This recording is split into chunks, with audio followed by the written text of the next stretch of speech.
Bienvenidos al podcast del ICVA, Instituto Cardiovascular, un espacio donde exploraremos los últimos avances en medicina cardiovascular.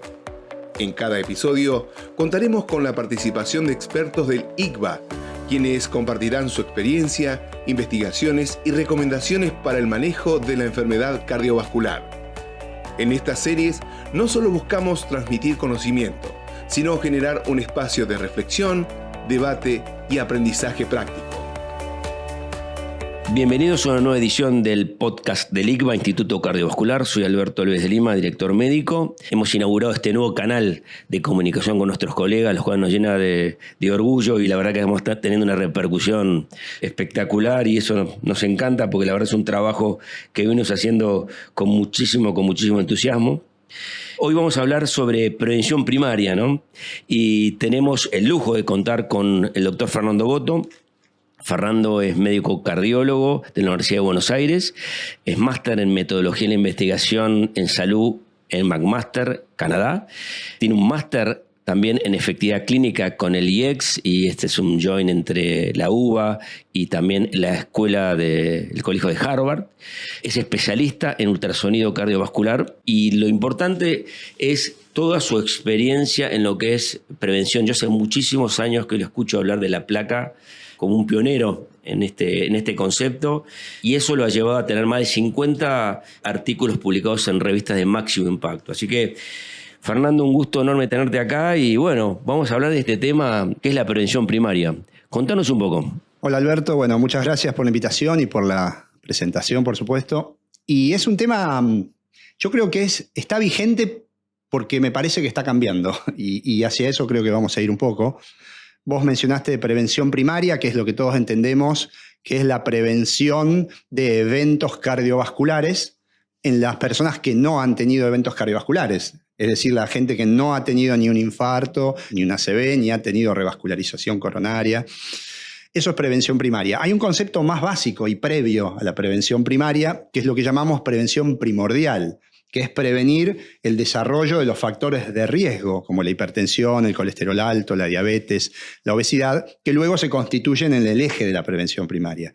Y bueno, obviamente para completar, prevención secundaria es la que hacemos siempre después que los pacientes han tenido un evento cardiovascular. Cuando ya llegamos tarde, digamos. Absolutamente, y digamos, para ponerle como mala onda a la cosa, siempre llegamos tarde. En el ICVA trabajamos en un área de toda la vida de revascularización coronaria, de tratamiento del infarto, y todos entendemos que es clave para la salud pública y la de nuestros pacientes trabajar en la prevención primaria y, por supuesto, primordial en la gente todavía mucho más joven. Sería bueno también que esto que hablaste de la población, que uno lo ve un poco allá arriba, la población como que va a 10.000 pies y las personas vamos caminando por la calle, ¿no? Y entonces parece que habría una discusión, ¿no? O limitaciones en cuanto a la mirada de lo que son los scores de riesgo en prevención y el ciudadano común, el paciente de todos los días. Bueno, es muy importante eso, porque el médico, hoy a la tarde hacemos consultorio y tenemos una intervención médico-paciente de 1 a 1. Y cuando vemos las guías clínicas y lo que hemos hecho desde chicos, aplicar algún tipo de score de riesgo a nuestro paciente. Imaginemos antiguamente el score de Framingham que hemos visto tantas veces y ahora otros, el americano, Prevent, que está remodelado, el score 2 y 1 de los europeos. Son todos puntajes de riesgo surgidos de miles de pacientes. Y eso metodológicamente, como todos sabemos, cuando vemos miles de pacientes, los resultados son promedios poblacionales. Con lo cual después nosotros vamos a nuestro consultorio y se lo tenemos que aplicar a nuestro paciente. Ahí es donde la medicina se hace más individualizada y hoy tenemos algunos consejos y algunos avances en la individualización. Ok, le ponemos título. Vamos a individualizar los scores de riesgo a nuestros pacientes. Exactamente, porque vos tenés a tu paciente, y no estoy diciendo que está mal, está muy bien, un score de riesgo es un puntaje muy sencillo que lo calculamos con el celular, con el que usemos, barato, es muy ampliamente difundido, cualquiera lo puede hacer en una salita de atención primaria o en un centro de alta complejidad, pero como tiene resultados poblacionales, tienen limitaciones. Es decir, un paciente que tiene hipertensión arterial, por ejemplo, para el puntaje X, tiene un punto de riesgo, pero No es lo mismo que tenga hipertensión arterial hace 20 años mal controlada que hace 2 meses bien controlada. Sin embargo, en el score de riesgo suma lo mismo. Esa diferenciación lo hace en cada factor de riesgo. Fumar 2 atados de cigarrillo por día o 2 cigarrillos por día, en el score de riesgo vale lo mismo, pero nosotros sabemos que individualmente es distinto. Y ese distinto, ese combo de un score te deja algunas dudas. Lo que nosotros llamamos área ROC o C-index para medir la discriminación de un score es de 0,60 y pico, 0,70. Eso significa que a un 30% de los pacientes, cuando le aplicamos un score, no lo estamos clasificando bien. Pero hoy nosotros tenemos herramientas, los modificadores de riesgo y algunos métodos complementarios que nos sirven, aplicados a este paciente que tenemos hoy enfrente de nosotros en el consultorio, nos permite afinar mucho más el riesgo cardiovascular. ¿Vos crees que hay alguna herramienta de la modernidad? Hemos charlado hace unos días sobre inteligencia artificial y mezclar scores de riesgo para poder tener una información particularmente de esa persona. Absolutamente, como ya todos estamos viendo, la inteligencia artificial se lleva por delante a todo y me parece que va a mejorar todo lo que toque. ¿Por qué? Bueno, imagínense que me imagino yo, porque todavía no lo conozco en detalle, este método de inteligencia artificial para estratificar riesgo, pero seguramente una computadora para la inteligencia artificial nos va a dar si fumó 1 o 20 cigarrillos por día, como yo te dije antes, o si tiene hipertensión hace 10 años o hace 1 año, y la inteligencia artificial tiene esa capacidad de tomar miles de variables y transformarlas en resultados distintos a lo que hacemos nosotros, ¿no? Y yo creo que lo va a mejorar, la discriminación, como decía. De hecho, sí que hay trabajos que seguramente esto vamos a andar más adelante, que analizan score de calcio y analizan a través de inteligencia artificial cuál es tu riesgo puntual de acuerdo a tu característica, así como pacientes con insuficiencia cardíaca le pueden calcular muchas variables en función de mirar el electrocardiograma. Absolutamente, y además hoy los avances de la ciencia muestran un fuerte crecimiento de los scores o los puntajes de riesgo poligénicos, o sea, por múltiples genes, que hasta hoy, vos mencionaste el score de calcio, no hablamos todavía mucho de imágenes, pero los scores poligénicos todavía no mejoraron la predicción que nos da el score de calcio coronario, por ejemplo. Lo que pasa que, o sea, yo te hago a vos un score de calcio coronario y además un score genético, y el score genético no me cambia hoy, en tu caso. Mi imaginación, y se está trabajando, es que los scores poligénicos aplicados en una persona a los 20 años, seguramente sí nos va a mejorar la discriminación de riesgo, porque todavía a los 20 años el score de calcio no lo aplicamos. O sea, como que hay scores en temas genéticos que identifican múltiples genes. Lo que decís es perfecto, porque la aterosclerosis, digamos, esta condición de las arterias que tenemos desde muy chiquititos, como siempre digo, no es la abuela que tiene mal la memoria a los 80, aterosclerosis es desde el embarazo. Es multifactorial y es multigenética, digamos, con lo cual, al haber muchos genes en juego, todavía, yo creo que no va a ser fácil predecir riesgo en aterosclerosis. El tema del embarazo y los famosos 1000 días críticos, siempre es interesante ver un cardiólogo de adultos hablando de prevención desde el embarazo, ¿no? Sí, entonces, ¿cuándo empieza todo esto? Hablaste vos de la esencial y la primaria. Che, ¿dónde está el punto? ¿Y qué tendría que hacer en una y qué tendría que hacer en la siguiente? Este es un tema, como vos decís, los cardiólogos no estamos hablando mucho de la génesis de la aterosclerosis, porque somos médicos de adultos en general, salvo los cardiólogos infantiles. Yo no sé exactamente la intensidad que se le da al tema en pediatría, en obstetricia, el embarazo y la infancia. Entiendo que se va creciendo, pero hoy no hay ninguna duda que la aterosclerosis, los mecanismos moleculares, fisiopatológicos, ¿viste cuando decimos disfunción endotelial, vasoconstricción, hipertrofia ventricular, cierto grado de disfunción ventricular, cuestiones metabólicas, estrés oxidativo, etcétera, etcétera, y son muchos términos, empiezan en el embarazo? O sea, esto que nosotros llamamos epigenética. ¿Qué es la epigenética o regulación epigenética? Es un combo de los genes que traemos desde la fecundación, más el entorno que tenemos desde bebé en la panza de mamá, más el entorno que nos rodea en la infancia y en la adolescencia, más el comportamiento como tercer pata que tiene un niño o un adolescente en muchas conductas. O sea, lo que mamá coma mientras el bebé está en la panza está vinculado a la prevención primaria. Yo te diría prevención primordial, porque todavía el bebé no tiene hipertensión, ni dislipidemia, ni obesidad, pero es muy probable que la tenga. Y por eso digo, va a cambiar un poco la idea. Si llevamos la aterosclerosis a la infancia, se nos va a mezclar la prevención primaria y primordial, y es complejo ver el futuro, pero lo que vos decís es clave, y a mí me gusta decir esto porque somos los que hemos atajado tarde miles de infartos en nuestro centro, y creo que para prevenirlos hay que empezar desde el embarazo. O sea, una madre, hay un estudio que vos mencionaste, los 1000 días, hay un estudio publicado, para los que no lo han leído, en la revista Science, en octubre del año pasado, del Biobank de Inglaterra, que tienen todo muy prolijo, donde es muy interesante, porque en el año 1953, en Gran Bretaña, hasta entonces había una restricción de los azúcares en la alimentación. Y por una razón del gobierno lo liberaron. Con lo cual, después del año 53, se incrementó la ingesta de azúcares. El consumo. ¿Y qué hicieron? Agarraron como 20.000 pacientes previo, es decir, con la restricción, y 20.000 post-restricción. O sea, esos 20.000 con la restricción, durante el embarazo del sujeto, la mamá comía menos azúcar. Durante la lactancia, el sujeto recibía menos azúcar, y los primeros 2 años de vida también se alimentaba con menos azúcar. Todo lo contrario en el periodo posterior.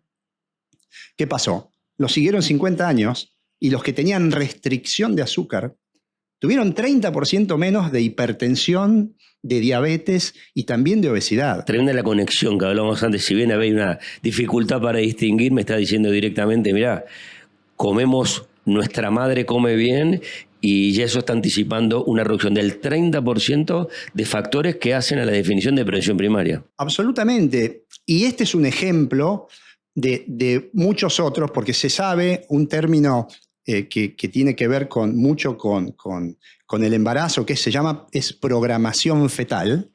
Es todo lo que pasa en la madre durante el embarazo, que es la epigenética del sujeto que está en el útero, obviamente, lo que la rodea.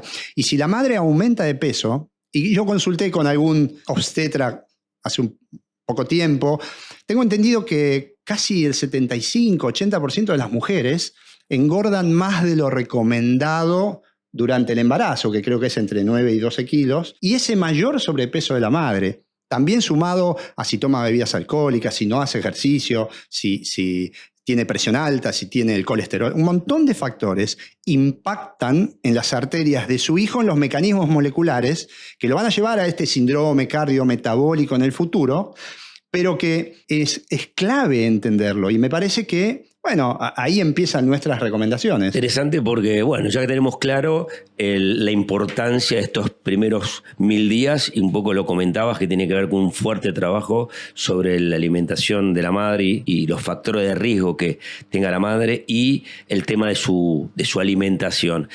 Vamos a específicamente el tema de la prevención primaria, y ya siendo, bueno, quiere decir que empezaron a aparecer factores de riesgo. ¿Cómo es el abordaje de esto? Porque si no, simplemente le ponemos una pastillita por acá, una pastillita por allá, ¿eso es suficiente? Si tomamos el tema así, mucho más precozmente, como lo estamos planteando, indudablemente, la Asociación Americana del Corazón tiene esas 8 intervenciones que son una forma de vida, que es alimentación saludable, evitando ultraprocesados, hacer mucho ejercicio regularmente, por supuesto no fumar, por supuesto que controlar y tratar de descubrir si el paciente precozmente tiene alto el colesterol, alta la presión, la glucemia. Son todos factores que tenemos que recomendar. Hay como consejos por allí de algunos médicos que dicen que nosotros, los médicos alopáticos, lo único que queremos es dar remedio para el colesterol, lo cual no es verdad.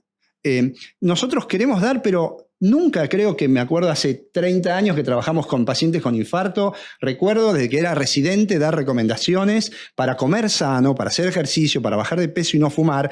Eso es la base, es el step one o el escalón 1 que todo el mundo debiera cumplir de grande, pero debiéramos arrancar de chicos bajo este concepto de la prevención primordial y la génesis precoz de la aterosclerosis. Fernando, yo tengo un caso hipotético que tiene 30 años y que no tiene los factores de riesgo tradicionales, pero lo encuentro, aparece con unas placas, esa es la consulta, aparece con unas placas en las carótidas, ¿no? Y viene con esa preocupación de ese estudio. ¿Cómo encuadramos este caso? Buenísima la pregunta y bastante difícil y seguramente debatible. No nos vamos a poner todos de acuerdo en esa área. Si ustedes prestan atención, todos los scores de riesgo se aplican a partir de los 40 años en las guías clínicas. Y a veces dejan la excepción en los que tienen factores de riesgo. Por eso cuando hablamos entre los 30 y los 40 años podemos debatir. Yo personalmente he visto mucha gente, porque nos lo mandan para ver el eco carotidio y femoral, a ver si tiene ateromas, y es muy común para mí ver gente de 33, 35 años, con factores de riesgo, porque ya hay factores de riesgo, pero algunos sin, y los encontramos con ateromas. Bueno, el trabajo nuestro sobre estos pacientes ha sido tratar de categorizar la carga de aterosclerosis, midiendo inclusive los pequeños ateromas. ¿Esto ya es primaria para vos, este abordaje? Bueno, digamos que después de los 30 años, ¿qué sería cero factor de riesgo? La verdad que hay factores de riesgo que no sabemos medir. Por ejemplo, ¿cómo se mide el estrés? Es muy difícil tener claro el estrés en un sujeto de 35 años que ya está casado y con un hijo y te dice que no tengo ningún factor de riesgo. Bueno, ¿cómo se mide la polución ambiental? ¿Cómo se mide el ruido ambiental? ¿Cómo se mide un montón de cosas que sabemos que impactan? Por eso, separar prevención primaria de primordial es raro, porque me parece que... Pero yo llamaría prevención, digamos. Pero en gente joven, si le medimos la carga de aterosclerosis, ya sabemos que, como dije antes, y no dije este número, pero por decir algo, los soldados de Vietnam, en el año 73, una publicación en la revista de alto impacto, mostró que casi 200 pacientes de 22 años promedio, cuando en autopsias, porque eran fallecidos en la guerra, vieron que tenían 45% de ellos ateromas en las coronarias.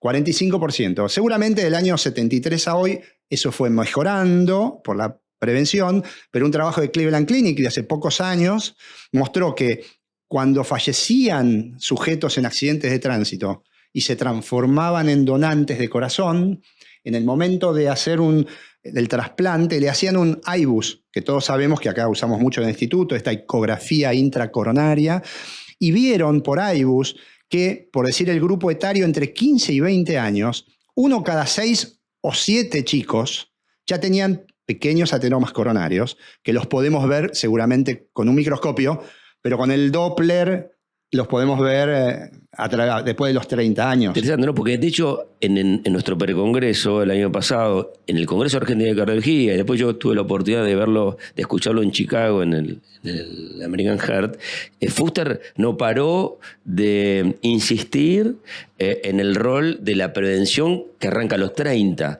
y decía valores de LDL que a mí un poco impresionaron, porque decía que había que llevarlo a 70. Dije, bueno, me pareció que era muy desafiante su comentario, y más viniendo de una persona con la experiencia y lo que ha trabajado en poblaciones sanas, ¿no? Yo te estoy agregando que hay que empezar en la infancia, o sea, estoy peor por ahí, pero Fuster habla desde la infancia, de hecho tiene un proyecto hecho en comunidades en gente muy chiquita, pero es muy importante el concepto, porque como sabemos la LDL o el LDL, también es importante decir que no es lo único importante el colesterol en la predicción de aterosclerosis. Yo siempre digo, aterosclerosis / infarto más tarde, tiene 10 o 12 factores de riesgo identificados.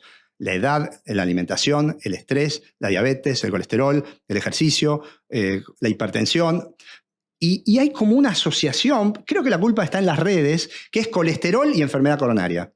Y no es nada más que el colesterol. La gente dice, pero ¿cómo? ¿Tiene el colesterol bajo mi papá y tuvo un infarto? Claro, porque si una persona es diabética, fuma y tiene sobrepeso, con el colesterol normal, perfectamente puede tener aterosclerosis y un infarto. Entonces, eso que dice Fuster, el LDL es una variable continua. que vas desde de 0 a 300, la medicina pone cortes, pero yo no tengo dudas que cuanto más bajo, menor dentro de los rangos investigados y como un factor más a controlar, que es como la 12ª parte o 1 de 12 del problema, porque parecería que bajar el colesterol es lo único. No, también hay que hacer bien todo lo otro. ¿Y por qué crees que se hace tanto hincapié en particular? ¿Porque es más fácil? ¿Porque es más a la mano? A ver, hoy hablar nada más que LDL, que es lo que hicimos siempre, yo creo que nos quedamos un poquito corto, porque hay mucho combate si hay que bajar o no el LDL. Hay mucha gente que dice que está mal bajar el LDL, a pesar de la terrible cantidad de evidencia. Pero recordemos que el LDL, a su vez, lo podemos dividir en dos. O sea, hay una parte del LDL que son las LDL pequeñas y densas, que son las realmente aterogénicas, que son las que nosotros podemos identificar pidiendo ApoB y ser un poquito más detallados. ¿Por qué? Porque a veces estamos medicando a gente con LDL limítrofe, pero quizás si le medimos la LDL aterogénica tiene LDL baja. Pero yo no quiero igual correrme del concepto que es importante un control de los lípidos, obviamente, y de los triglicéridos fundamentales también. Tenemos que ir cerrando y primero agradecerte porque fue una mirada totalmente distinta de lo que hablábamos de prevención primaria y medicar o tratar o cual cosa, sino que hemos ido desde los 1000 días, hablamos de epigenética, hablamos de esta aterosclerosis precoz, así que me parece que es una mirada, como siempre tenés, muy interesante de este problema. Así que desde ya muchísimas gracias y si quieres hacer un comentario final y agradecerte que hayas participado. Muchas gracias por la charla y probablemente esta charla podría continuar después de los 40 años. Con estos temas de aterosclerosis, porque hemos enfocado hacia atrás, pero creo que es la mejor forma de poder llegar a mejores resultados, empezando con la prevención desde muy, muy jovencitos. Muchísimas gracias. No, a vos. Gracias por acompañarnos durante esta edición. No olviden suscribirse a nuestro canal. Nos vemos el próximo episodio.